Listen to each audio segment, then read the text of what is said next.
Hello दोस्तों, मेरे YouTube channel पर आपका स्वागत है। तो चलिए कहानी शुरू करते हैं। और कहानी अच्छी लगे तो प्लीज़ चैनल को लाइक सब्सक्राइब शेयर जरूर कीजिएगा। 2 दिन बाद ट्रेनिंग एकेडमी मैसूर, शाम का वक्त था। ऋतिक विदाउट फ़ोन कॉल और मैसेज का रिप्लाई करे सीधा प्रकृति के एकेडमी आ गया था, जिसकी खबर प्रकृति को भी नहीं थी। अंदर प्रकृति अपने कॉलीग्स के साथ बैठी शाम का नाश्ता करते उनसे बात कर रही थी और कुछ टॉपिक पर बातें करते हुए गप्पे लड़ा रही थी जब ट्रेनिंग के इंस्ट्रक्टर प्रकृति के पास आकर बोला, मिस झा। प्रकृति अभी भी सरनेम को यूज करती थी, इसलिए सब उसे सिंगल ही समझते थे। वहीं इंस्ट्रक्टर की आवाज़ सुन प्रकृति खड़ी होते हुए, यस सर। इंस्ट्रक्टर प्रकृति की तरफ देखते हुए बोला, आपसे कोई मिलने आया है।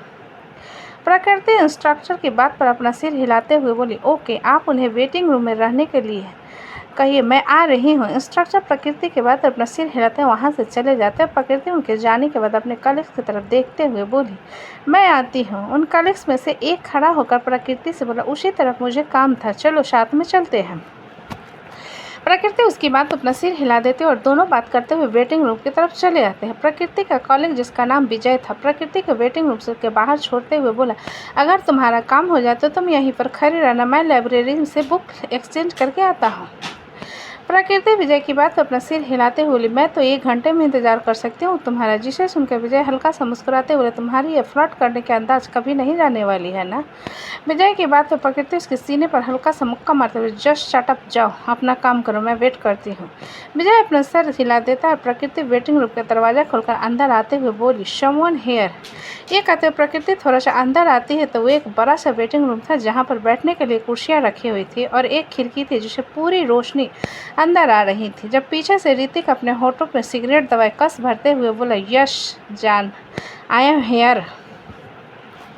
ऋतिक की आवाज़ सुनकर प्रकृति हैरान होते हुए तुरंत पलटकर पीछे देखती है, जहां Hrithik top to bottom black business suit पहने खड़ा हुआ था और हमेशा की तरह डैशिंग लग रहा था, लेकिन उसने अपने बाल कटवा दिए थे, जिस कारण और ज़्यादा हॉट लग रहा था। ऋतिक को देखते हुए प्रकृति भागकर उसके पास आ उसके सीने से लगते हुए, आई मिस यू। ये सुनकर ऋतिक प्रकृति को उसके कमर से पकड़कर खुद से दूर करते हुए दरवाजे की तरफ इशारा करके बोला, दरवाज़ा बंद करो। प्रकृति ऋतिक की आवाज़ में सरसराहट को महसूस कर उसके नज़दीक आते हुए, अरे मैंने तुम्हें गले लगाया, तुम दूर क्यों कर रहे हो। जिसे देख ऋतिक एक कदम पीछे होकर बोला, wait, close the door first. Hrithik के बाद प्रकृति गहरी सांस भरते हुए, तुम्हारे जीत के आगे मेरी तो चलती ही नहीं है। इतना कहते हुए प्रकृति जाकर दरवाज़ा अंदर से लॉक कर मुड़कर ऋतिक की तरफ देखते हुए बोली, ओके, क्या कहना था, बोलो, अब तो कम से कम सीने से लगा लो यार। इतना कहकर प्रकृति जाकर ऋतिक से लिपट जाते हैं। ऋतिक प्रकृति के कमर पर अपना एक हाथ लपेट उसके कान पर हल्का सा किस करके बोला, कौन था वो। ऋतिक के सवाल पर प्रकृति उसके सीने से सिर निकाल उसकी तरफ देखते हुए बोली, किसकी बात कर रहे हो।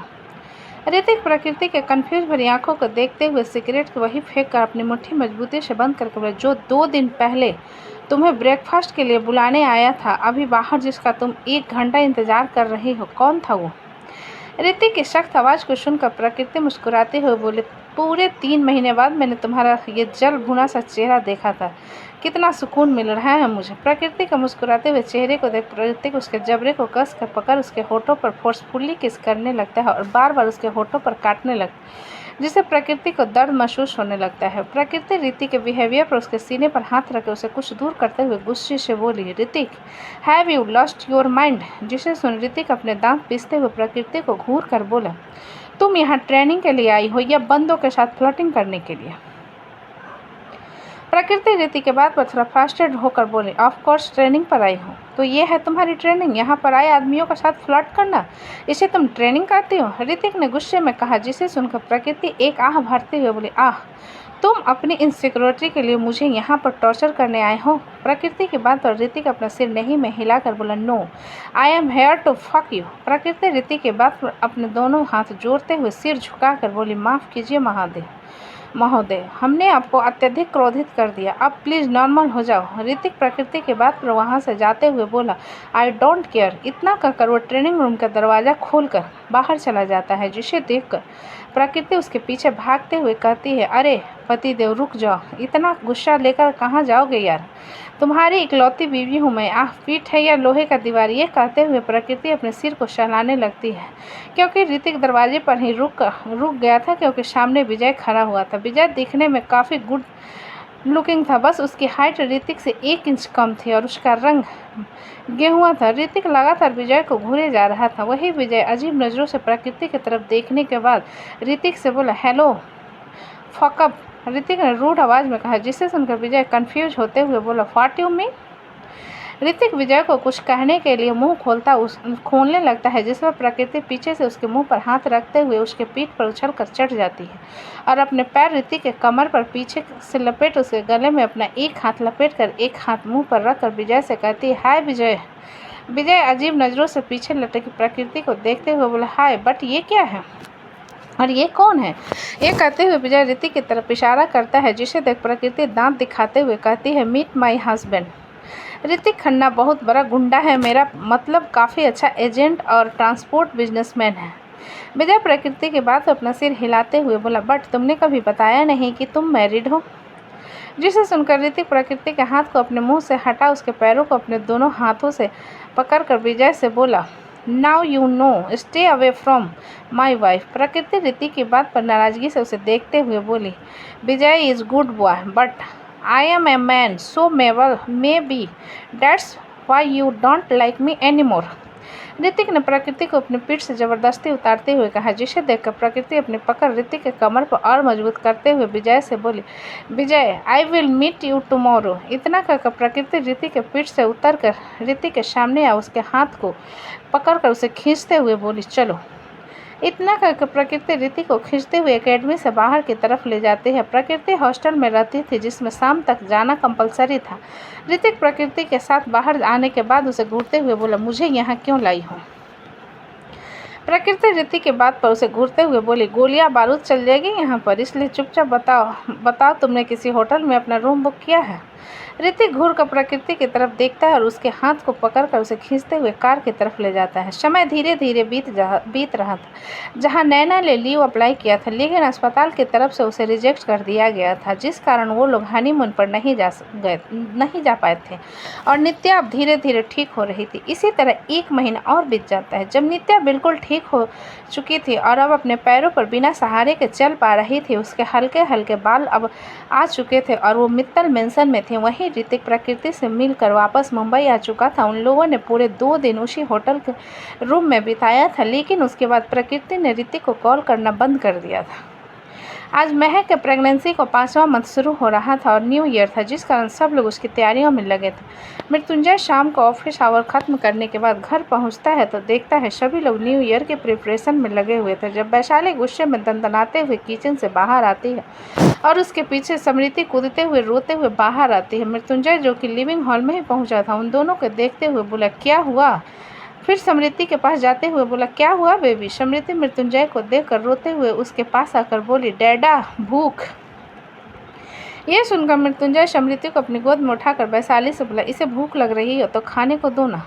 वैशाली मृत्युंजय की बात पर अपना सिर नहीं में हिलाकर बोले, हम नहीं देंगे खाने को। अभी हमने इसको बिस्किट निकाल कर दिया तो फेंक रही है और बार बार नूडल नूडल कह रही है। वैशाली की बात सुनकर अमृत आते हुए बोला, तो बना कर दे दो ना, लेकिन तुम्हें तो उसके साथ झगड़ा करने में मज़ा आता है। वैशाली अमृत की बात सुन नाराजगी से उसकी तरफ देखते हुए बोली, हमको अपनी बेटी को भूख रखने में कोई दिलचस्पी नहीं है और जितना प्यार तुम करते हो ना, उतना ही हम भी करते हैं, लेकिन वो जो खाना चाहती है हम उसको नहीं देंगे क्योंकि उसकी तबीयत खराब हो जाएगी। एक नूडल खाने से कुछ नहीं होता है। अगर तुम नहीं बनाना चाहती हो तो मैं बनाकर दे देता हूँ। अमृत ने वैशाली की बात को काट कर कहा, जिसे सुनकर वैशाली गहरी सांस भरकर अमृत से बोली, और बाद में जब उसकी तबीयत खराब होगी तो हमको बिल्कुल मत कहना, काहे कि नूडल बच्चों के खाने के लिए ठीक नहीं होता है और तुम्हारी बेटी बहुत बड़ी नहीं हो गई है, महज 15 महीने की है। अमृत वैशाली के बात पर उसे घूरते बोला, तो वो खाना चाहती है ना तो बना कर दे दो, हम नहीं बनाएंगे। वैशाली ने सीधा से जवाब दिया, जिसे सुनकर अमृत अपना बैग कॉफ़ी टेबल पर रख किचन की तरफ जाते हुए बोला, तुम्हें क्यों बनाना होगा, तुम्हें तो काम से बहाना चाहिए होता है। वैशाली अमृत की बात पर बिना कोई जवाब दिए कमरे की तरफ चली जाती है। उन दोनों को झगड़ता हुआ देखकर मृत्युंजय समृति से कहते, तुम्हारे कारण मम्मी पापा में झगड़ा हो गया। समृद्धि मृत्युंजय के बात पर उसके गले में बाहें डालते हुए अपना सिर उसके कंधे पर रख लेती है तो मृत्युंजय इसको सिर के सहलाते हुए उसे लेकर कमरे की तरफ चला जाता है। मृत्युंजय कमरे में आता है तो देखता है महक अव्यक्त को कलश दिखाते हुए पढ़ा रही थी और शिवांश स्टडी टेबल पर बैठा अपने होमवर्क कर रहा था और बिस्तर पर दीपांजलि बैठी अपने होमवर्क को कर रही थी। वैदिक सोफे पर बैठा अपना होमवर्क कर रहा था। जब उन सब लोगों को अपने कमरे में देखकर मृत्युंजय समृद्धि को लाकर महक के पास बैठाते हुए बोला, आज ये सब यहाँ क्यों है? महक मृत्युंजय की आवाज़ पर मुस्कुराते उसकी तरफ देखकर बोली, आज इस साल का आखिरी रात है ना, इसलिए सारे बच्चे रात को जागना चाहते हैं और अपना होमवर्क कर रहे हैं। ये सुनकर मृत्युंजय अव्यक्त की तरफ इशारा करते हुए बोला, और ये कौन सा होमवर्क कर रहा है? अव्यक्त अपनी नीली आंखों से मृत्युंजय को देखते हुए उसके कोट को पकड़ कर बोला, ब्लू। समृद्धि महक की साड़ी को पकड़ते हुए बोली, ये लो। ये देखकर अव्यक्त समृद्धि का मुंह पर हाथ रखते हुए अपना सिर नहीं में हिलाकर बोला, नो मी से ग्रीन। समृद्धि अव्यक्त के हाथ को अपने मुंह से हटाकर अपना सिर नहीं में हिलाकर बोली, ए लो। अव्यक्त समृद्धि की ना सुनकर उसे घूरते हुए बोला, ग्रीन येलो। समृद्धि ने जिद करते हुए कहा। उन दोनों के झगड़े को शुरू होने से पहले ही मृत्युंजय बीच में आते हुए बोला, इट्स पिंक, इसलिए तुम दोनों चुप रहो।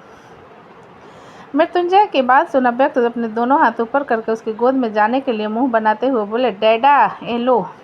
मृत्युंजय अव्यक्त अपनी गोद में ले अपना सिर हिलाते हुए बोले, या।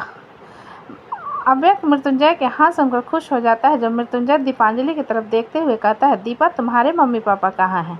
दीपांजलि मृत्युंजय की बात सुनकर उसकी तरफ देखते हुए बोली, डैडा ने कहा है कि वो मेरे लिए भाई लाएंगे, बट मम्मा उन्हें पसंद नहीं करती।